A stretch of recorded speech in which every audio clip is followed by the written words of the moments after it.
লেবাননে এবার স্থল অভিযান ইসরায়েলের।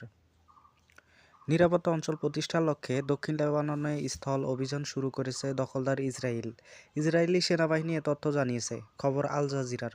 ইসরায়েলি সেনাবাহিনী জানিয়েছে, নিরাপত্তা অঞ্চল প্রতিষ্ঠার লক্ষ্যে তাদের বাহিনী দক্ষিণ লেবাননে স্থল অভিযান শুরু করেছে।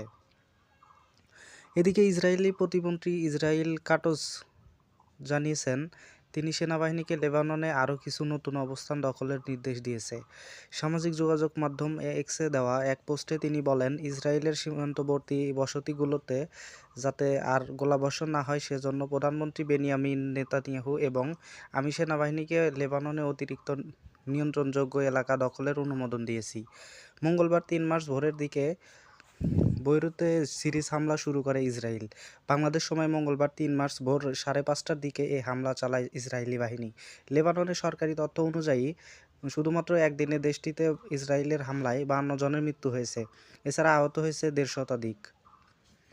ভিডিওটি ভালো লাগলে অবশ্যই শেয়ার করে পাশে থাকবেন। ধন্যবাদ সবাইকে। আসসালামু আলাইকুম।